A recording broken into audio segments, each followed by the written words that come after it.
ৰেচিপিটোৰ বাবে এয়া ব্ৰইলাৰ মাংস, তাৰপাছত ইয়াত আছে ভেদাইলতাৰ পাত, জালুক অলপ, নহৰু, আদা আৰু পিঁয়াজ। মই এতিয়া এই আটাইখিনি পিঁয়াজ কেইটুকুৰামান ভাজিবৰ বাবে থৈ বাকীখিনি মই এতিয়া মিক্সিত দি মিহিকৈ বটি ল'ম। এতিয়া মই এয়া কেৰাহী জুইৰ ওপৰত পাতি ল'লোঁ আৰু মই অকণমান তেল দিম।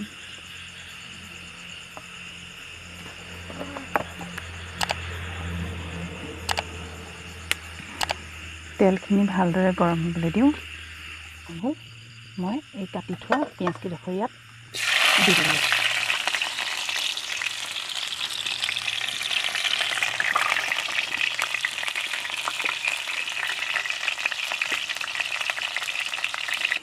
এতিয়া মই পিঁয়াজখিনি ৰঙচুৱা হৈ মই ইয়াত মাংসখিনি দি দিছোঁ।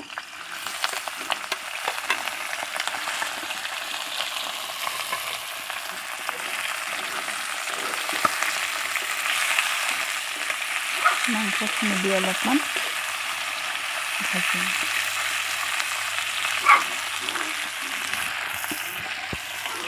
এতিয়া অলপমান ভজাৰ পাছত মই মাংসত হালধি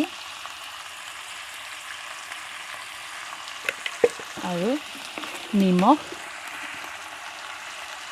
দিম।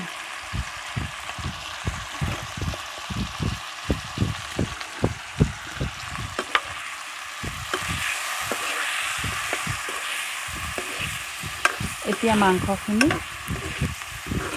সিজি পানী শুকাই যোৱালৈ অকণমান ঢাকন দি থ'ম। মই 5 মিনিটমান ঢাকি ৰখাৰ পাছত মই ঢাকন খুলি অকণমান লৰাই দিছোঁ।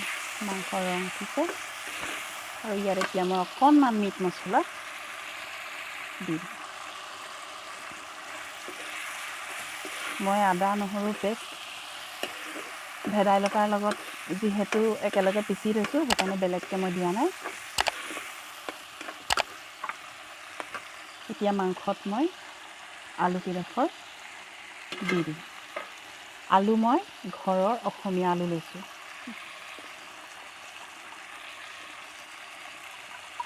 যিটো অসমীয়া আলুৰ জালুক দি টেষ্টটো তাৰ সম্পূৰ্ণ বেলেগ হয়, বহুত ভাল লাগে। সেইকাৰণে মই জালুক দিয়াৰ কাৰণে অসমীয়া আলু মাংসত দিম। এতিয়া আমি আকৌ ভালদৰে লৰাই 5 মিনিটমান ঢাকন দি ৰাখিম।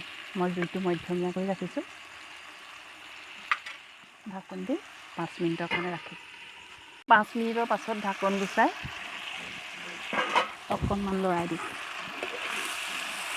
এয়া মাংস সিজিবলৈ আৰম্ভ কৰিছোঁ।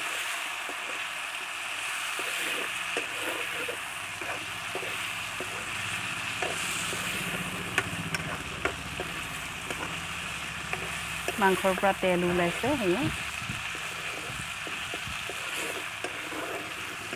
আৰু ইয়াত এতিয়া মই পিচি ৰখা ভেদাইলতা, জালুক, নহৰু, আদাৰ পেষ্টটো দি দিম।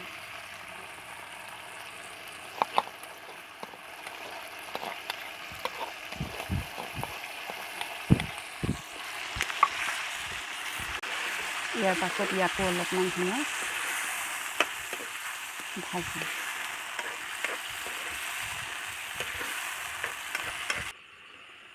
এয়া অলপ সময়ৰ পাছত প্ৰায় 10 মিনিটমানৰ পাছত আমাৰ এয়া ভেদাইলতা দিয়া ব্ৰইলাৰ মাংস পৰিৱেশনৰ উপযোগী হৈ গ'ল। এতিয়া জুইৰ পৰা ইয়াক নমাই পৰিৱেশনৰ বাবে সাজু কৰোঁ।